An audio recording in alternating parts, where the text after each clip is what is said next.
I'm a social anxiety coach. So, what do you do if you don't feel good enough? If you feel that you're broken in some way, you feel that there's something fundamentally not right, you feel incompetent, just struggling. How do you interpret this? So, the ground truth, the ultimate truth, is that you're guaranteed to be enough as you are. And I'll tell you why. So, humans have been around for many millions of years. Not just a few hundred, not just a few thousand, millions and millions and millions of years. And for the vast majority of that time, it's been survival of the fittest. There's been selection pressures in the environment. For example, in hunter-gatherer society, you had to be able to get enough food, avoid death through encountering predators, etc.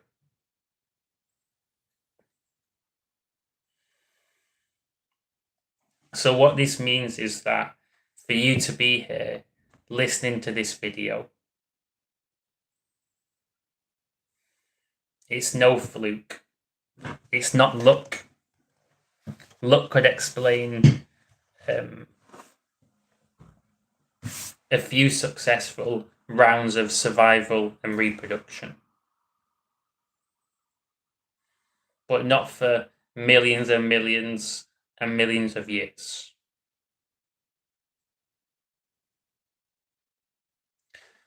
The reason that you're here is because your DNA is quality. There's something awesome about your genetics, how you're wired. There has to be. Otherwise, you wouldn't be alive right now.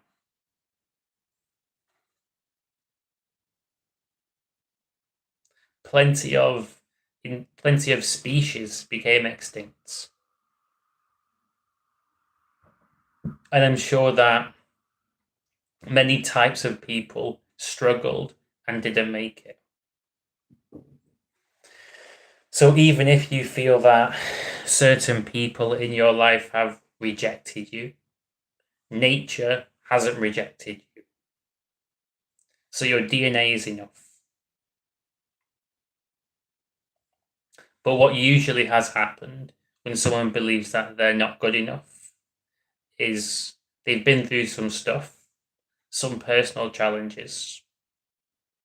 Then they're going through life and they're living somebody else's life rather than their own.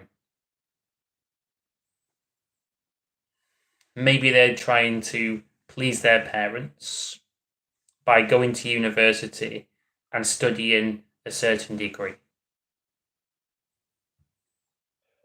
Maybe they're trying to fit in and they're a bit lost.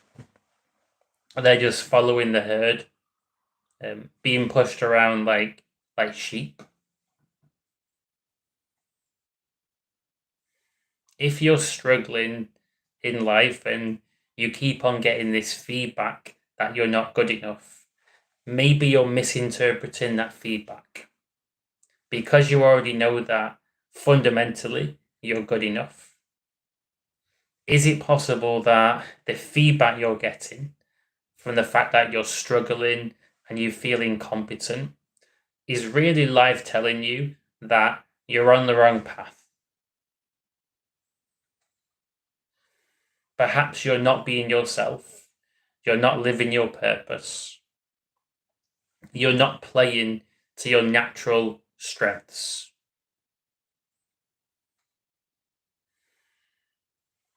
And a fundamental truth is that different people are good at different things.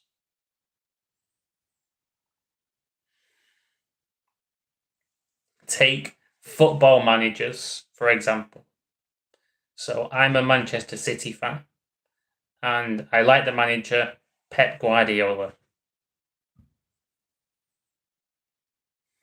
As a manager, he's a genius. But I remember reading that he's not the best driver. When it comes to driving on the road, he's not the greatest. He doesn't drink drive. He's not irresponsible, but he does make mistakes. He does crash his car and scrape it against things quite a bit. So imagine that Pep Guardiola had never played football as a kid. Imagine that he'd lived somebody else's life instead. Imagine that he'd become a professional driver or a pilot.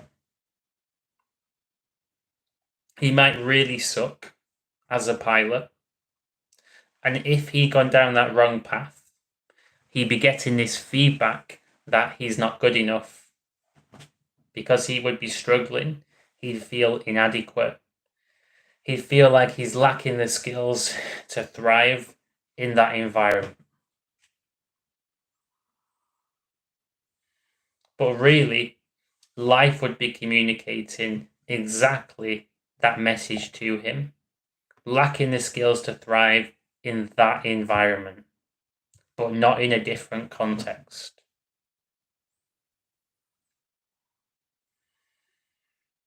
So if you take any person and you put them on the wrong path, living a life which doesn't play to their strengths, they would struggle.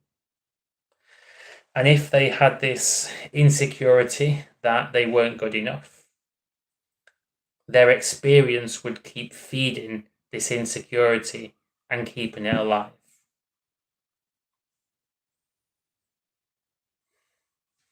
So really the key is to figure out what your purpose is and what your natural strengths are. And something which you can do is you can think back to your experiences in life so far. Think about your time in high school, your time working, time with family, friends, any other experiences that were meaningful for you. And try to identify the situations where you come alive as a person. The situations where you feel relaxed, you feel in your element. The situations where you're naturally thriving. Situations where you feel super competent and where you're having an easy time.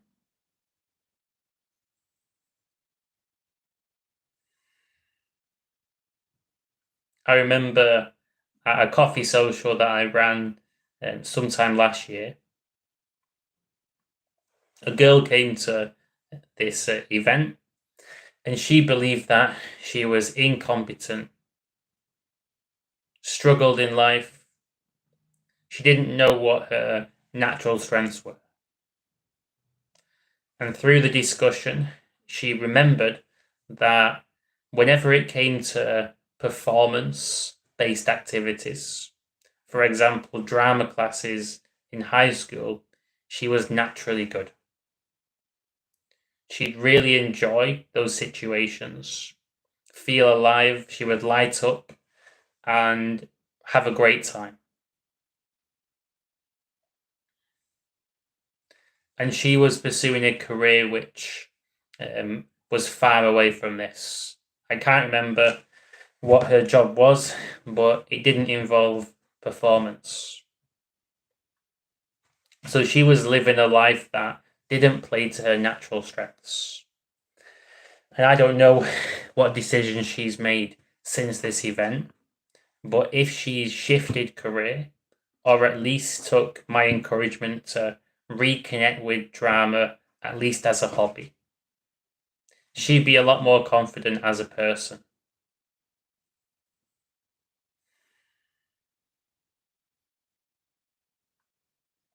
And using myself as an example, before becoming a coach and going down the entrepreneurial path, I did a PhD in cardiovascular sciences.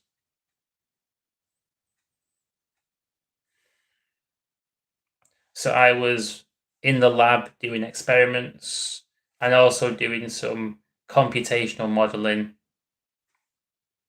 and it wasn't for me.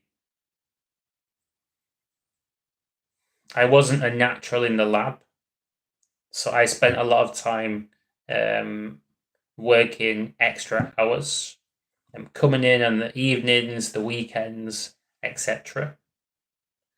And I was fine at the computational stuff.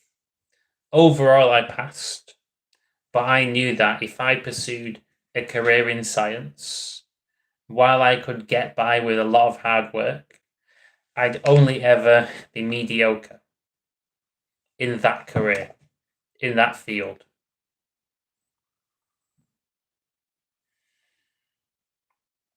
But studying science was just something I was doing. It wasn't the real human journey, the personal journey that I was on. The real journey was about personal growth, overcoming social anxiety, not feeling afraid, not living in fear, being happy in myself, um, being the person that I want to be. So I was on my own personal growth journey at the same time as doing my degree, master's, PhD, etc. And when I was doing the PhD, I paid for coaching. So I was receiving coaching once a week for 3 years, changed my life, made a massive difference. And that inspired me to get into coaching. And as soon as I started coaching, I was good from the start. I'm a natural at coaching. The natural instincts are there. So now I'm doing a career that where I feel a sense of belonging. I feel naturally good at this. And rather than only ever being able to achieve mediocrity, in the coaching world, I believe that for me, with enough time, effort, hard work, and discipline, the sky's the limit. So why do something in life which you can only ever be average at when there's things out there which you can be amazing at? It's about thriving in life, not just coping. So the positive side of believing you're not good enough is actually knowing that what life's telling you is that you have so much untapped potential. And if only you could recognize what your natural talents are, and you could start to play to them in life. If only you could could do this and you'd start to be yourself, you'd grow so much, perform so much better, and have a much easier time.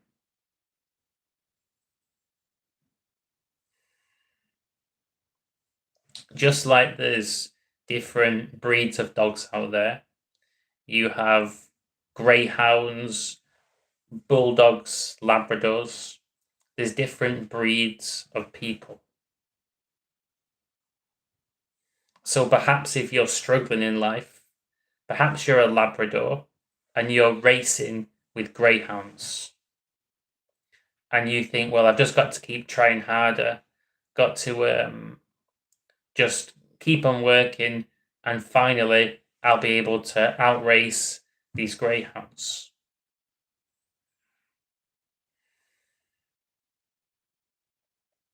But if you realize that you're not a greyhound, you're a Labrador, you start playing to your natural strengths, your life could look very different.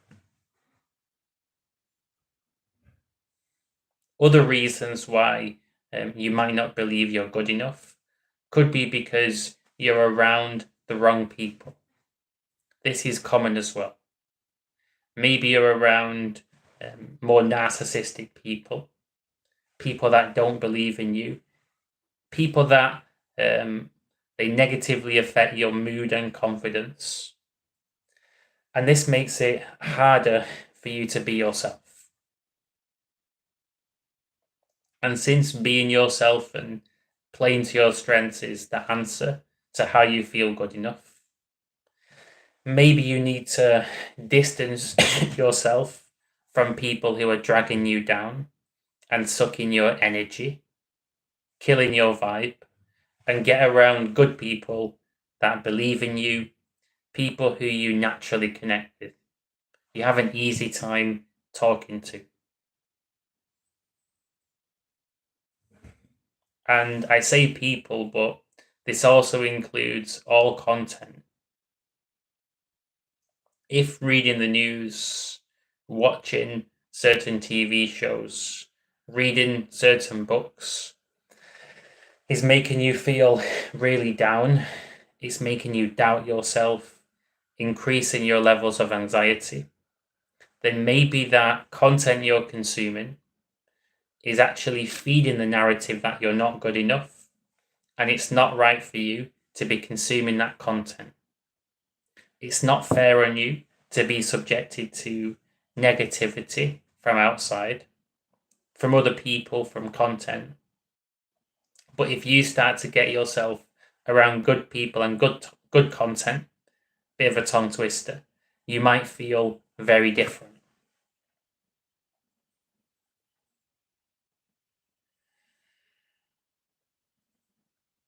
So every person has that intrinsic value, but often due to upbringing, from parents, family members, peers, and different experiences, people have lost trust in themselves and they've started to doubt that they're good enough. Then they've made a few of the wrong turnings. They've gone down the wrong path, not being themselves, not playing to their strengths. And this is keeping that belief that they're not good enough alive. And then if those people are hanging around the wrong influences, it's not helping them either. You can break away from these patterns and change your life, but it does require a lot of courage and hard work and discipline over time. There's no shortcut, but you can start taking action on your life today. There's nothing stopping you. And since it's January, it's the perfect month to come up with goals for yourself and start to build some momentum in your life. Be kind to your future self and start to do things which are going to benefit you, not now, not tomorrow, but further down the line.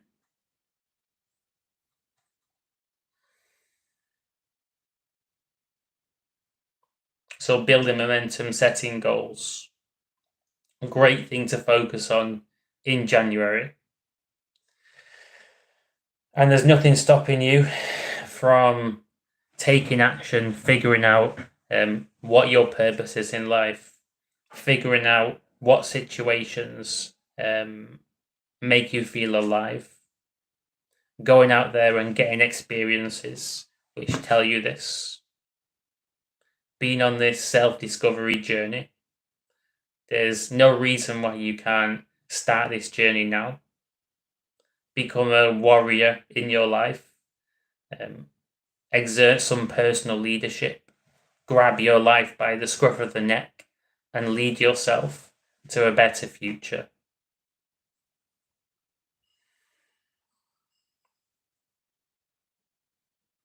And if you feel that you would benefit from help and support through one-to-one coaching sessions,